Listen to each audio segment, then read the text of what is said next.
to introduce the work of Frank DeCaro, president of the Fellows. And until Tuesday, Frank had intended to be here, but because of health issues, he was not able to make the trip. And so Frank, since I understand that you'll be watching the session on video, streaming video maybe, we send our love and our best wishes, and there's a gift on the way from the Fellows in appreciation for your 6 years of work for the Fellows. Frank has been a wonderful Louisianian and colleague since 1972, when he came to Louisiana State University, a new PhD in folklore from Indiana. But Frank had been a folklorist long before that. He joined the AFS in 1961 at the age of 18. He was a high school student in New York because he had read the Journal of American Folklore and wanted to get his own subscription. So he may be the longest member of AFS. If not the, he's pretty far up there. He is the author or editor of 12 books, and he has published articles and reviews in the best journals in the field. A man way ahead of his time, 35 years ago, he published Women and Folklore, a Bibliographical Survey.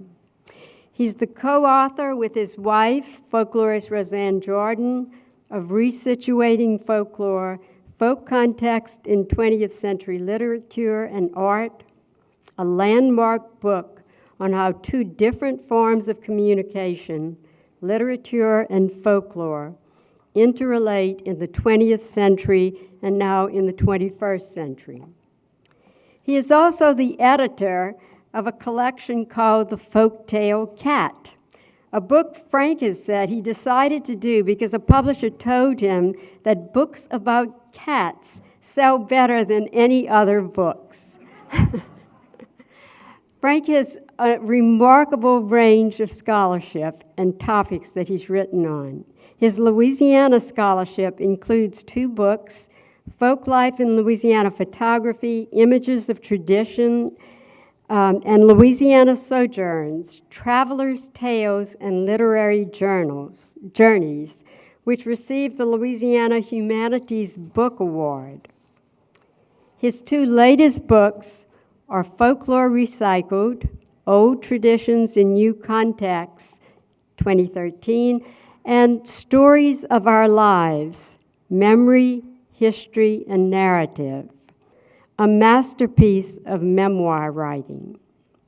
His presentation today, Herder, the Grimm Brothers, and Richard Dorson's Antiquarians, A New Look, will be read by Elliot Smith, Professor Emeritus at California State University, Los Angeles, and Frank's colleague and friends since their graduate school days at Indiana.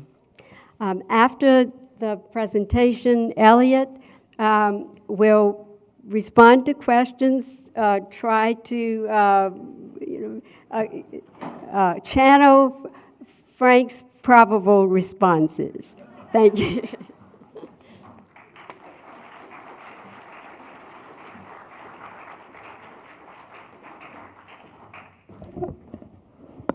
Nothing probable about it. He'll agree with me.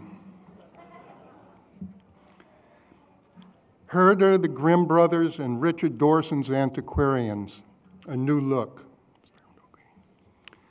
Folklorists and non-folklorists have primarily looked to German thinkers in tracing the impetus for the development of the discipline of folklore.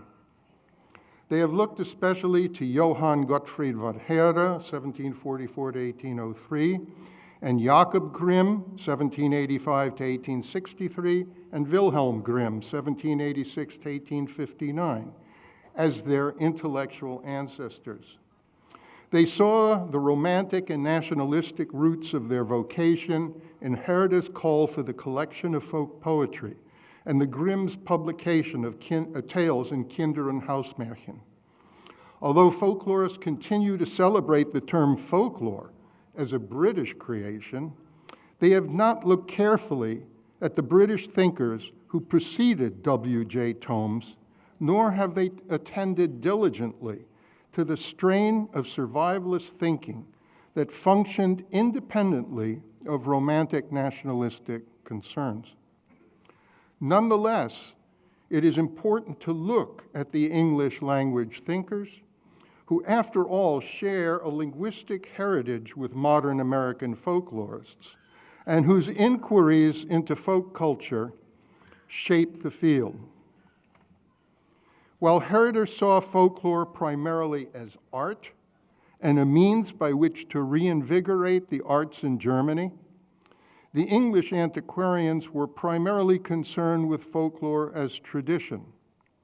They were focused on how what we would now call folklore could speak to questions of national origins, the foundations of law, and especially the sources of religious doctrine and ceremony. As such, the antiquarians provide an alternative model for interest in the past. I shall argue that eventually the antiquarians converged with the line of thinking of the Grimms, not so much that of Kinder- and Hausmärchen, but of Jakob Grimm's Deutsche Mythologie. Until that convergence, a period of several hundred years, the antiquarians offered an alternative model of research. Richard Dorson, who did look at the British thinkers on folklore in the British Folklorists, was concerned in tracing British folklore studies to the antiquarians. However, despite his interest in such figures as Henry Bourne, John Brand, Francis Grose, and William Hone, Dorson did not seem to fully understand what the antiquarians were doing or grasp their intellectual rationale. One purpose of this talk is to articulate that rationale and register its effects. All of the antiquarians who interested Dorson are mentioned by John Brand, 1744 to 1806, or were influenced by him, and all fall within the era of Romantic or pre-Romantic antiquarianism.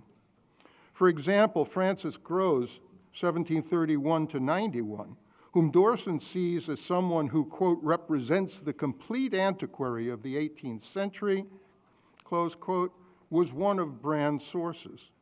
According to Dorson, Grose, like his predecessor in antiquities, the largely unpublished John Aubrey, recognized the withering of popular fancy, occasioned by education, and Grose was fascinated by it. Though primarily interested in sepulchral monuments and ancient castles and monasteries, he also followed William Camden, 1551 to 1623, and John Aubrey, 1626 to 1697, in making walking tours, during which he asked people about old words, sayings, superstitions, and even traditions of Robin Hood. William Hone, 1780 to 1842, who was more a literary figure, played an important role in the development of the Day Book, a book which had as part of its very structure a reading for every day and every season. Hone was to produce both his everyday book and the similar table book, and he was always on the lookout for daily readings. Folklore offered a ready source. Dorson himself sees Hone's work as providing a formidable reference work on folklore and the folkloric. Hone organized people into groups that could send him information on local lore, though he also continued to draw upon work in print by fellow antiquaries. Hone drew on John Brand, whom he cites repeatedly. According to Dorson, Hone was particularly interested in local religious observances, but Dorson noted the religious was not the only source of such. Even conflicting views of the origins of a given ceremony might be given attention, and the everyday book includes a variety of folklore, cries, charms against witches, remarkable epitaphs, children's games. Dorson concludes his chapter on the antiquaries thusly: with Brand and Hone to consult, no alert Englishman then thenceforth would be unaware of the popular antiquities lodged in 1,000 printed sources and visible in hundreds of country towns. What the antiquarians did, of course, was to collect and call attention to antiquities, a category which included anything that came down from the past. Whether old documents or prints or tombs and old buildings, which antiquarians might describe. The antiquarians might assemble cabinets of antiquarian curiosities, collections of old documents and the like, which came to be a part of the comic stereotype of the antiquarian, a stereotype perhaps most famously celebrated in the play by Shackley Marmion, The Antiquary, published only in 1641, years after Marmion's death in 1633. Essentially, the antiquarians can be put into three categories according to what they saw as their principal areas of interest. There were the legal antiquarians, the religious antiquarians, and the national. Particularly, the religious and legal antiquaries sought to search for precedents for customs and traditions, though not of folk customs and traditions. The antiquarians were looking for pedigrees that might serve as charters to justify present actions and institutions in British society and culture. The national antiquarians were the earliest and were especially interested in establishing the connections between British culture and the classical world.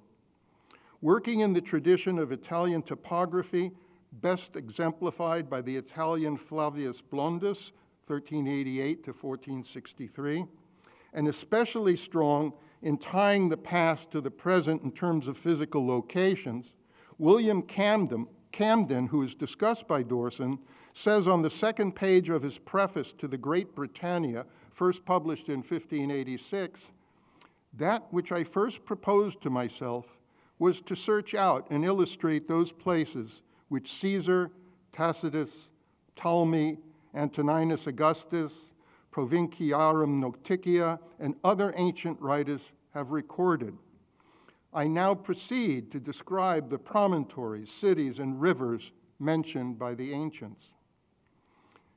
As Stuart Pigott was to write of Camden in our own time, quote, "His Britannia, in which he destroys the story of the Trojan Brutus as the founder of the nation, a story invented by Geoffrey of Monmouth, was originally planned to elucidate the topography of Roman Britain and to present a picture of the province which would enable Britain to take her rightful place within the world of antiquity and which would establish Britain as a member of the fellowship of nations with roots stuck deep in the Roman Empire."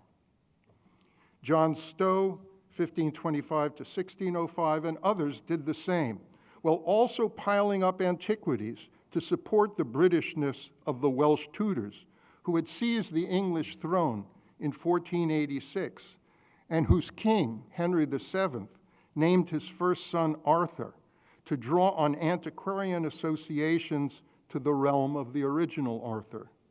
This was clearly a more political approach than a religious one, that, as we shall see, would come later to dominate Tudor politics. There are also the legal antiquaries, such as Edward Coke, 1522 to 1634, and William Dugdale, 1605 to 1686, who come into prominence later in the 17th century and who might be seen as anti-monarchists in their attempt to stress the significance of the House of Commons over the king. The legal antiquaries were primarily concerned with documents such as charters, deeds, and patents, documents which could prove the existence of ancient rights and privileges, including those of towns and cities, and which pointed to the great antiquity of English law. They sought to trace the history of Saxon councils, hoping to suggest that such councils prefigured Parliament. It is out of religious antiquarianism, however, that interest in folklore primarily comes. and Henry Bourne's Antiquitatis Vulgaris, Antiquities of the Common People of 1725, is essentially a religious tract. Long before its publication, Matthew Parker, Henry VIII and his daughter Elizabeth's Archbishop of Canterbury, was a noted collector of antiquities. And of course, Elizabeth herself tried to amass evidence which would support her own and her father's Tudor claims to the throne of England. Much of Parker's activity was his assembling a library whose works supported the antiquity of the newly established Church of England. This antiquity was sought in the earlier Anglo-Saxon church, and the study of antiquities helped them to do so. As Eleanor Adams, a recent historian of the period, has commented, quote, "In order to lay any foundations for their new institutions, the reformers had to establish a precedent for their beliefs. Such precedent they sought in the liturgy and sermons of the, quote, primitive church and in the laws of their Anglo-Saxon forefathers. Their first concern was to justify, by historical documents, their attitudes toward the sacraments, the secular privileges of the clergy, and the use of the scriptures in the vernacular." As might be expected, Parker deduced that the study of Saxon antiquities proved that the Bible had been in English. Saxon priests had married. Parker himself was married. And the doctrine involving the Eucharist had been that of real presence and not transubstantiation. That is, a Protestant rather than a Catholic interpretation. Parker was particularly important for maintaining a library of works which supported a Protestant interpretation. A more recent contemporary history, Peter Marshall's Heretics and Believers, A History of the English Reformation, makes clear the need for documentation. Revolutions characteristically cloak themselves in the mantle of tradition. Innovation was couched in the language of restoration, a return to the natural order of things. Royal authority was God-given and attested to by, quote, "divers sundry old authentic histories and chronicles," close quote. The same theory and methods as were practiced by Parker and others were used to justify other religious practices. For example, in a letter dated November 3rd, 1693, Dr. Dennis Grenville, Archdeacon of Durham, implores William Dugdale to find him information proving the practice of weekly communion to have been carried on after the Reformation. Thereby, he hopes to show that this practice had only recently died out and had not been expurgated earlier as popish. Some English antiquarians utilized their collections for miscellaneous anti-papal propaganda.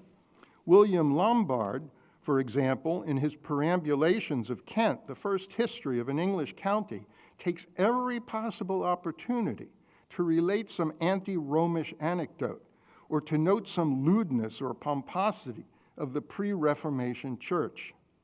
He even suggests the connections between the pagan and the papal. Inevitably, the antiquarians who were involved in Tudor politics, especially the politics of religion, assembled information on folklore, as Dorson points out in The British Folklorists. They were assembling miscellaneous information. They were, after all, uncertain what would be useful to them. As early as the 13th century, Ralph of Coggeshall, in his Chronicum Anglicanum, had noted folklore and oddities such as Camden's list of proverbs. The Antiquitatis Vulgaris of Reverend Henry Bourne, 1694 to 1733, generally said to be the first work in English devoted to folklore, can really be seen as an anti-Puritan tract that attempts to defend the more Romish leanings of the Church of England.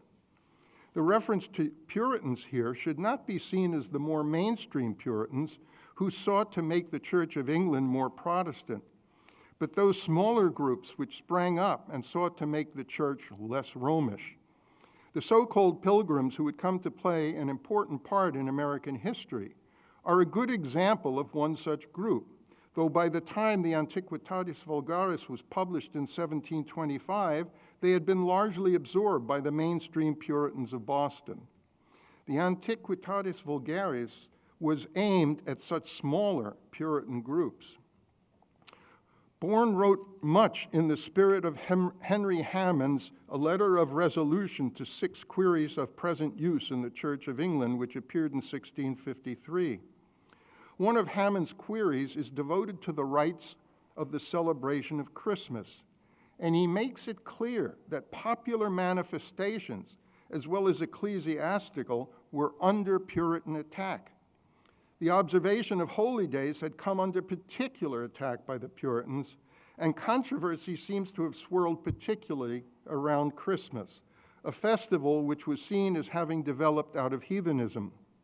In 1657, Cromwell's soldiers actually arrested a congregation that had assembled to celebrate the Nativity.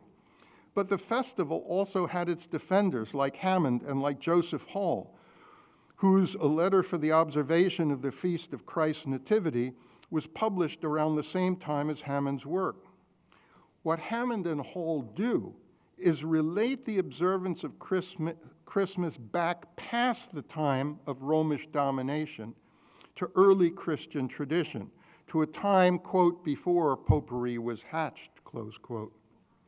Hammond goes further in declaring that the existence of heathen customs proves the great antiquity of the seasonal celebrations, and that Jesus and the apostles accepted heathen and Jewish customs to accommodate their people. There is nothing wrong with accepting innocent Christmas customs, says Hammond, and it is no accident that the first 2 chapters of Bourne's book, the Antiquitatis Vulgaris, are devoted to Christmas customs. Bourne's book emphasizes the idea that the contempt of antiquity and too great reformation are responsible for the disdain in which popular antiquities are held. It also promotes the idea that there are popular customs which were religiously acceptable and those which were not. Though Bourne may take for granted the insidious influence of Romanism and the powerful influence of the Roman Catholic Church and its Pope, most of his arguments are moral. He will often assert that the celebration of popular festivities does not necessarily lead to wanton behavior, or that such and such a custom is an obviously innocent one. In most chapters, he develops historical criteria that identify a middle layer of popish impositions which contaminate the existing customs. In most instances, however, Bourne simply relies on the intent of those who practice a custom. That is, to what extent are the practitioners being superstitious, and to what extent are their motives pure? His positions on the origins of a custom in heathen times remain somewhat ambiguous. He's certainly aware that the early Christians may have adapted pagan customs, but his attitude toward the moral implications of this idea is not always clearly developed. The dead may be adorned by flowers because this practice originated with Christians and is innocent because of its origins. On the other hand, Bourne notes that the hanging of laurel branches at Christmas is related to pagan practice, but is innocent because the motivations of the Christians who practice the custom are so different from those of the custom's originators. The form may be pagan, but the function is not. Bourne was much in the earlier spirit of Francis Wight, who in 1635 in his treatise on the Sabbath day wrote, "Reformed churches reject not all traditions, but such as are spurious, superstitious, and not content with the prime rule of faith, to wit, the Holy Scripture. But genuine traditions, subservient to piety, derived from the apostolic times, a successive current, and which have the uniform testimony of pious antiquity, are received and honored by us."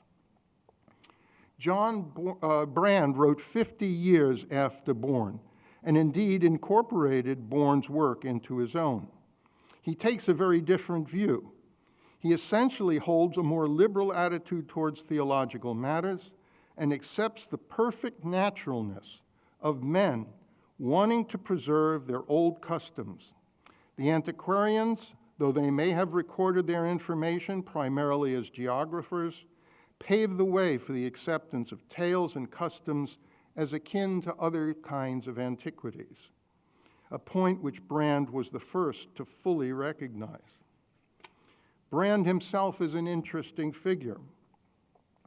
Ultimately, his work would be incorporated in that of Sir Henry Ellis, who as an official of the British Museum had much to add to the work that would be best known to folklorists as Brand Ellis. By the time his work appeared, Brand had largely been freed from the powerful authority of the past.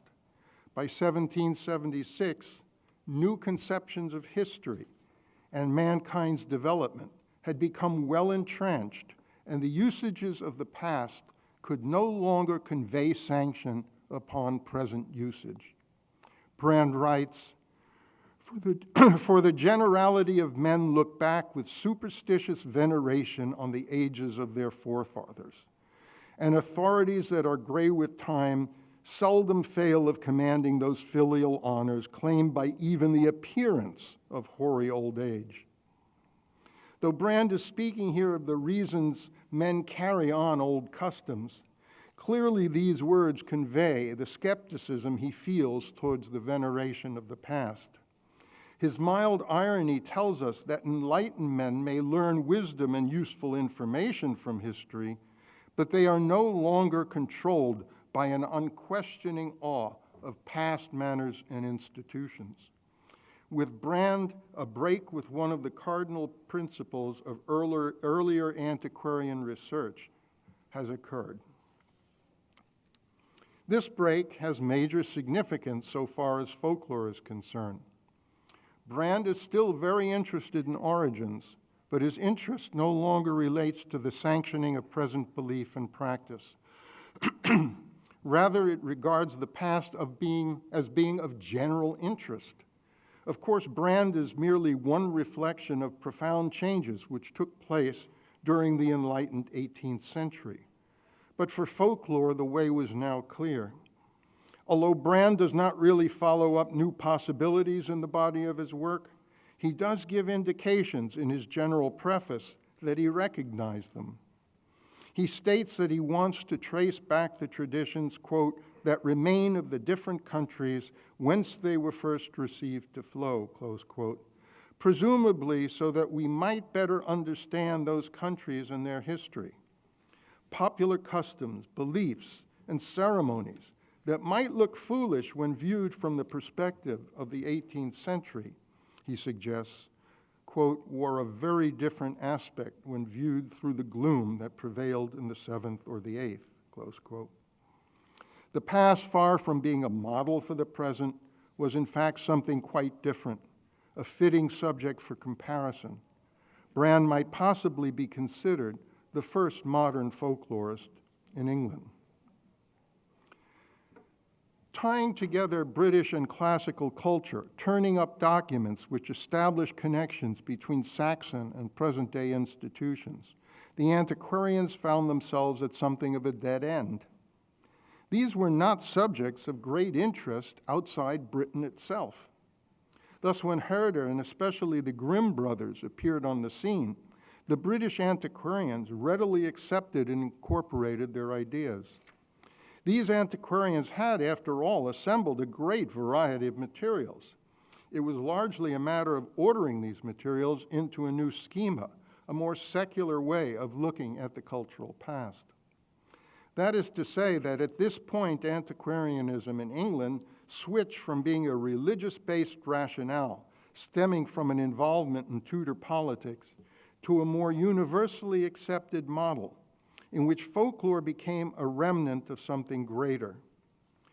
The Grimm Brothers and the Englishman Thomas Wright, 1810 to 1877, were key figures in making this change. Johann von Herder, a man who has been termed philosopher, philologist, literateur, anthropologist, social theorist, folklorist, preacher, and poet, was primarily concerned with establishing German culture in its own right. In literature, the French were supreme, and the character of this literature was neoclassical. That is to say, it slavishly imitated ancient Greek and Roman models. The French were imitators, and ultimately the Germans produced imitations of French imitations. It was this imposition of a foreign aesthetic against which Herder railed, and which led finally to his theory of a Germanic beginnings of Germanic literature. Poetry, very broadly conceived, represented the sum total of all human effort and was the intimate expression of the nation and age which produced it. Poetry had its psychological effectiveness when poet and audience were close and when a society was organically simple. The best poetry could only arise when imbued with its own national spirit, and that spirit could only be found whole in the nation's past. Herder turned to folklore as a communal possession and to das Volk, the people, as its possessors. As such, folklore, notably folk songs, might be expected to retain the original and authentic poetry of the nation. For Herder, das Volk were both a primitive group who preserved the simple, earlier way of life and embodied the spirit of the nation as a whole. The Grimm brothers came to be influenced by the ideas of Herder when they were students at the University of Marburg and came particularly under the influence of their professor Friedrich Carl von Savigny, a disciple of Herder. They began to collect the tales for which they are now most famous after 1806, and the book for which they are best known, Kinder- und Hausmärchen, was published in Berlin in 1812, with a second volume appearing in 1815. Though they may have had in mind the revitalization of German literature, they were essentially careful scholars who held that the understanding of folklore in its past context is basic to our present understanding of it. In the introduction to their 1812 collection, the brothers write, "When the heavens have unleashed a storm or when some other natural disaster has battered down a whole harvest, we may well find in some sheltered corner of the roadside under the hedges and shrubs a few ears of the corn have survived. When the sun begins to shine again, they will grow hidden and unnoticed."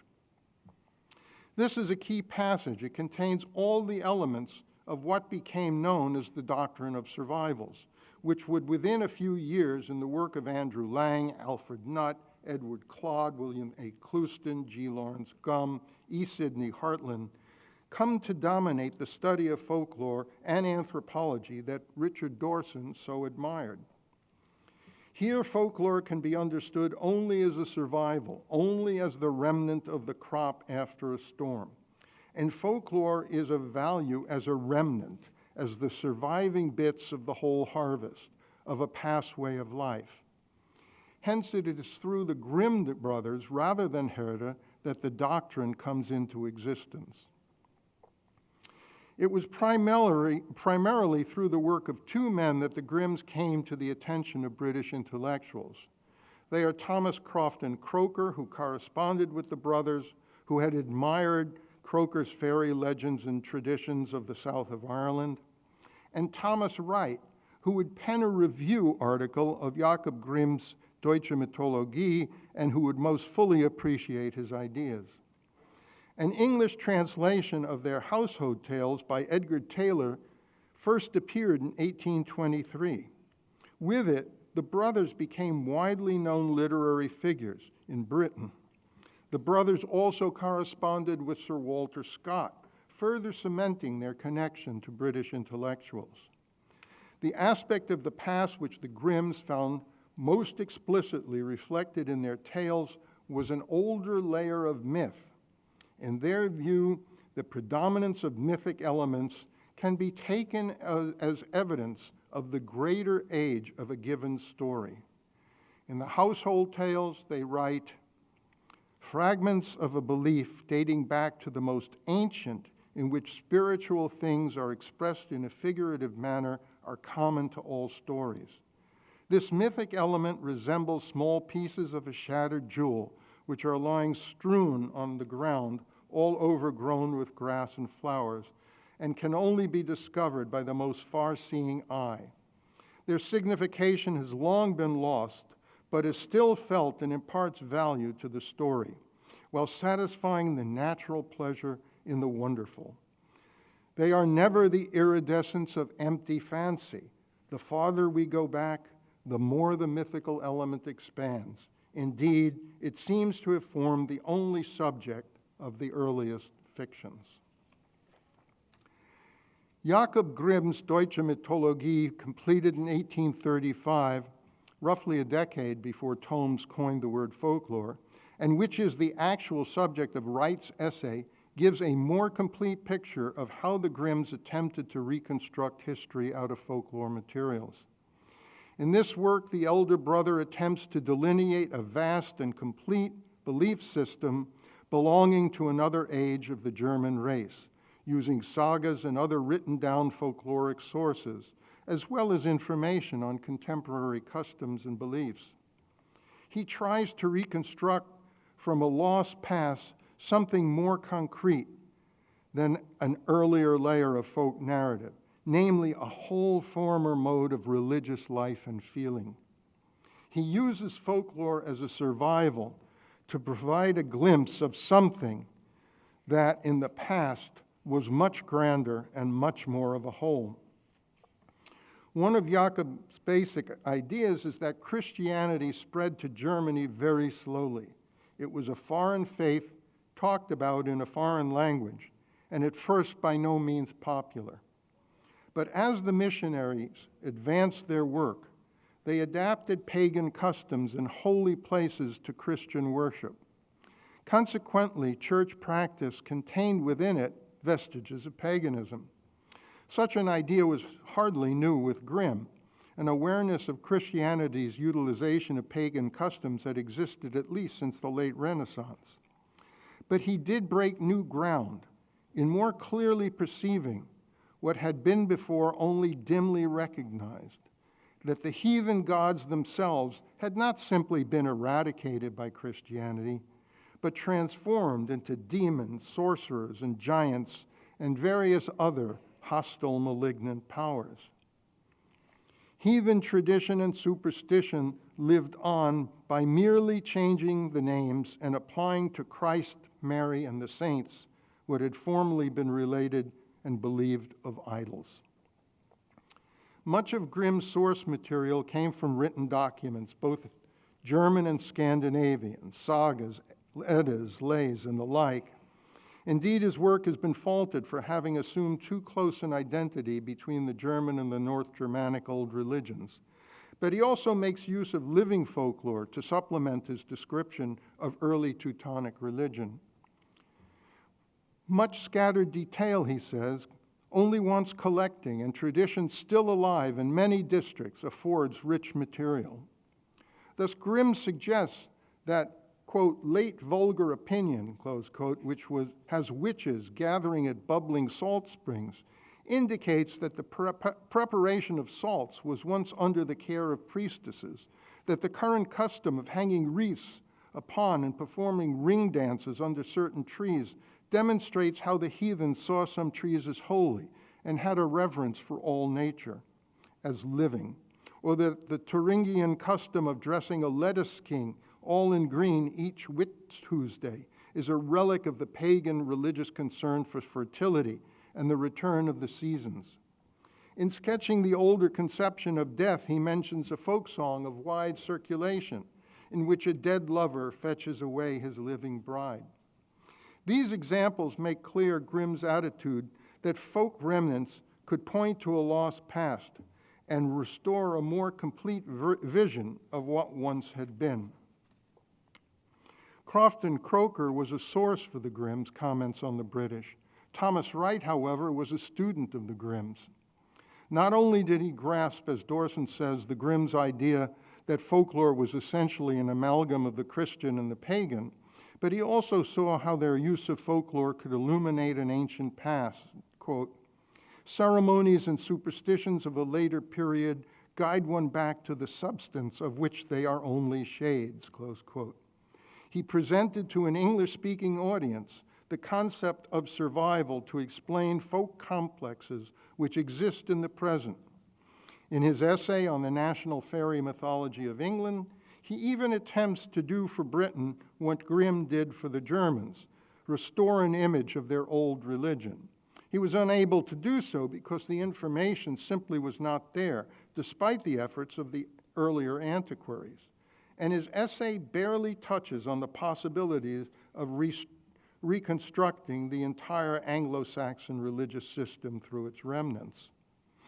Despite John Brand's insistence that folklore changed to match the circumstances of time, survivalists were primarily focused on the religious ideas and observances that had collapsed under the onslaught of the Christian religion. The idea of survivals would remain influential in both folklore and anthropology for the better part of a century. In her book, The Doctrine of Survivals, originally published in the 1930s, sociologist Margaret T Hagen noted the works of John Aubrey, Henry Bourne, and John Brand, but only in passing, and dismissed these antiquarians as not having gotten past, quote, the romantic, observational, and collecting stage of inquiry. It was Edward B. Tyler she credited with advancing the notion of survivals and making it a tool of cultural history. But as we have seen, the idea and the method were already present in the works of Jacob and Wilhelm Grimm and Thomas Wright. They realized that the beliefs and ceremonies of the past were reclaimable through a scrutiny of the bits and pieces of peasant custom. Furthermore, they made efforts, large and small, at such reconstruction.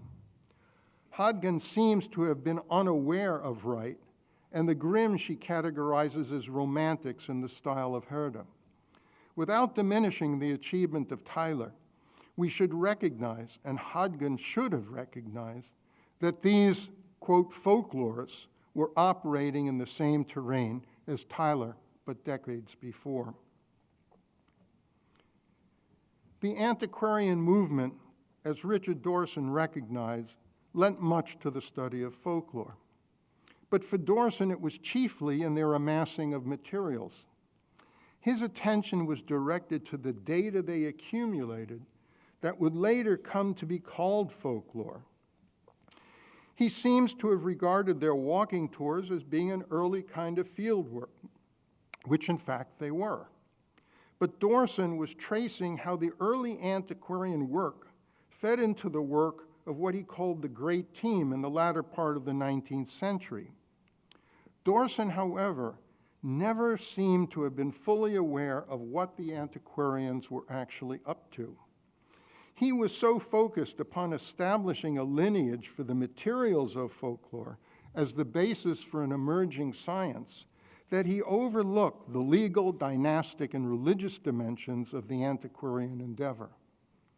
Consequently, he missed the opportunity to be among the first to sense the political aspects of folklore research and to establish a critical folkloristics at a still early stage of his career.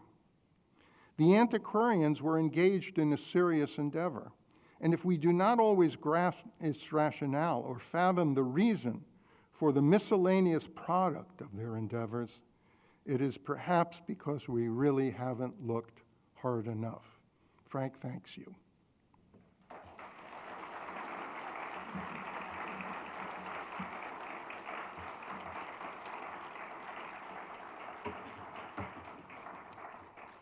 I have been putting words in Frank's mouth for more than 50 years now, so I would be willing to take questions and answer them as Frank would.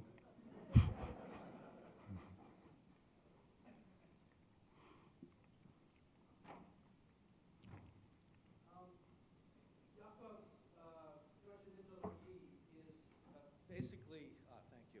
Hi, I'm John Lindo from UC Berkeley. Jakob Grimm's Deutsche Mythologie, the essential model he's using is a linguistic one that he developed in the Deutsche Grammatik, and therefore he thinks that it's possible to combine items from different, that's better, tradition areas, and this is why he uses the Nordic materials primarily. And I wonder whether any of that, and that's actually not explicit, it's implicit in the Mythologie, and I wonder whether any of that methodology made its way into England. And let me say what I should have said at the beginning. Thank you to our absent author for a wonderful talk. Now, Elliot, you can go ahead and channel him.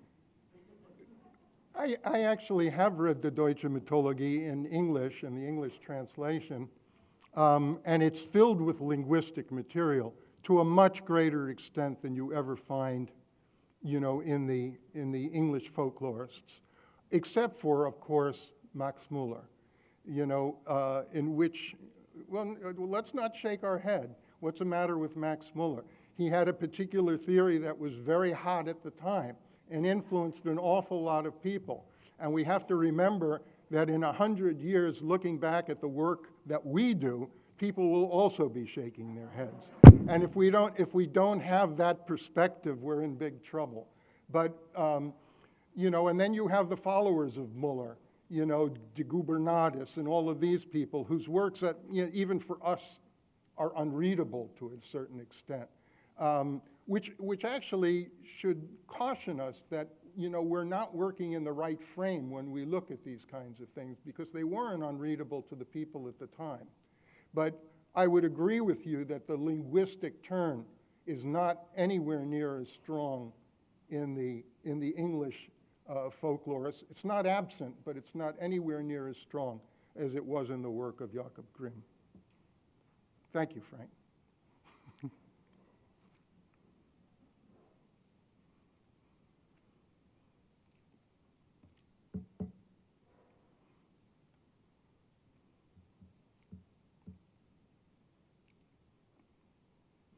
Yes, Jonathan, yes. Yeah, thanks, Frank, for your talk. Where do you think the author would put a figure like Thomas Percy in his account? Say it again, what about Thomas Percy? Yeah, where would he fit him into this account that he's given today? I think he was already, I think, to a certain extent, prefiguring a romantic national strain. And the years for the relics are what, offhand, 1757. So it is, a kind of pre-Herder strain. So, I mean, Herder wasn't, inventing this stuff out of whole cloth. There were people in Finland and stuff who were also looking at various collections of song, what have you, but usually as not so much to reconstruct the past, but as a expression of the national genius, if you would. And that isn't exactly what the antiquarians were doing. They were looking at tradition not for an expression of national spirit or national genius, which is what turned in, I think, to the romantic strain in the development of folklore, that this spoke to the spirit of the people. Does that work for you? Not entirely. Do you have a comment that you would like to make with respect to that?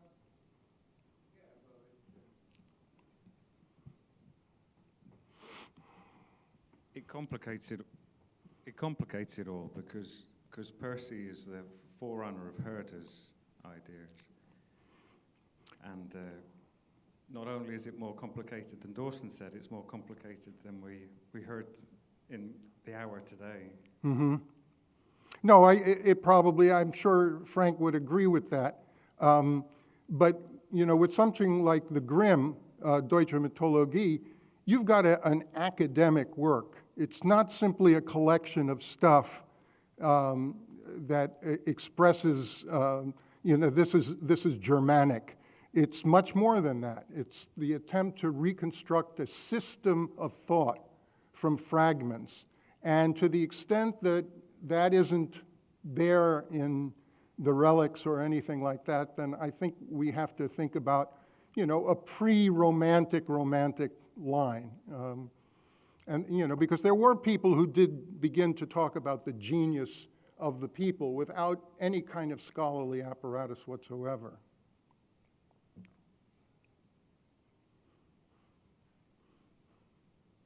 Frank, how am I doing?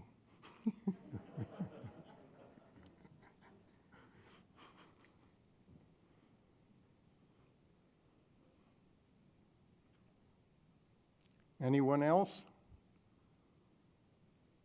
Gee, the third question would have won a prize, but I guess that's not going to happen. Oh. The question that I would ask? Oh.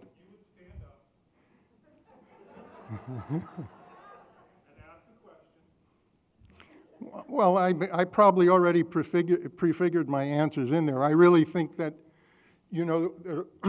Frank only alludes to this in passing, but it's something we really need to keep in mind, that for the last 50 years we've been, now talking about, we have Don Bonamos sitting there, that it's artistic communication in small groups. It's art. We have Bauman, artistic responsibility, performance.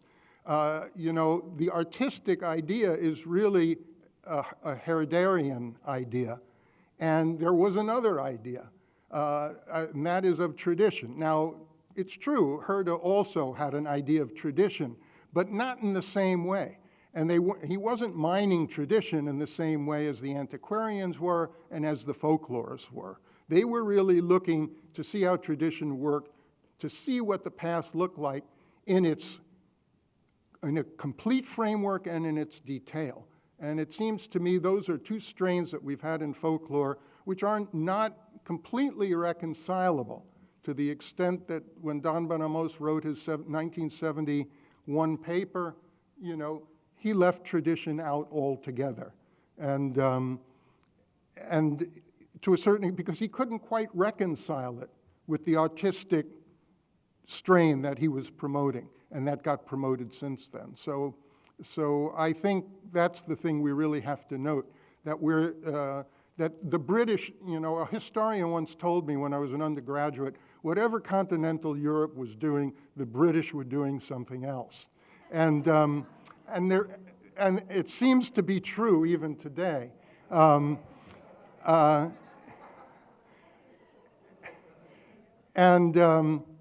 We have to realize that despite the fact that folklore is coined by an Englishman, they were coming out of a completely different mindset with respect to what we came to be called folklore, and working with a different sense of it. I mean, from Herder, you don't find the science of tradition as a phrase, but from the English folklorists, even if they never produced the science of tradition, they were definitely thinking that way. And I think that kind of contradiction between tradition and art remains basic to our discipline. It's a conflict that's not likely to go away soon, and that's okay, because it creates a kind of dynamic tension that keeps us, hopefully, on our toes. Oh, a fourth question. There goes your prize. Well, Elliot, I'm going to also ask you to channel Richard Dorson, because Frank, you, and I all sat there to hear him orally discuss not only his book, but as you know, his personal narrative of what he was doing there and his discovery of that material.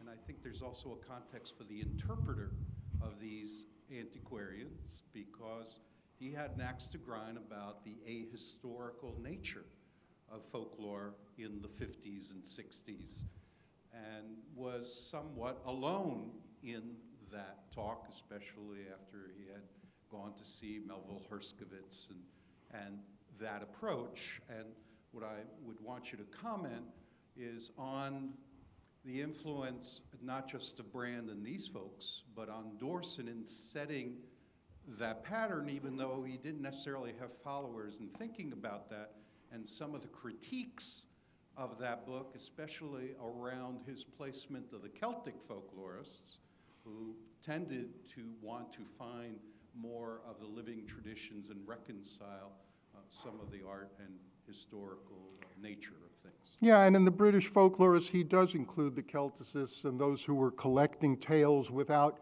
trying to collect them accurately, but not necessarily for, quote, scientific purposes. So he does include them, and he deliberately, and he only says so in a passing line, I'm not dealing with any of the folk song scholars. So the folk song scholars kind of are left out entirely. And it wasn't an oversight on his part, it was deliberate. And in trying to found, I would guess, an academic discipline that had credibility and was scholarly, and I think that's the key point here, that was scholarly, had method, had goals, had, rules. The British folklorists provided him with the foundation on which he could build an academic discipline that would have legitimacy within the modern academy. And to do that, I think he left a lot of things out. Now, some of these things became perfectly legitimate academic research areas, but often in literature departments. But he was seeing folklore as something that was not simply pretty, although he liked a lot of stuff, but that reflected, in his case, the American nation, the American character. These were the kinds of things that he was trying to capture through this kind of material that nobody else was capturing. So to him, it wasn't Herder that would be an inspiration, and it wouldn't be the collectors of folk poetry as such for poetic sake. It was people who had good scholarly questions that could be addressed methodically in building up principles and theories about the nature of their material.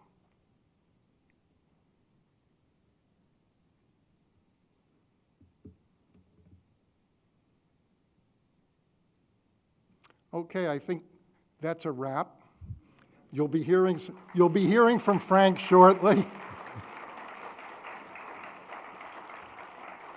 And I'm sure Frank appreciates your attendance and he appreciates your questions, and we'll send you his best regards. Thank you.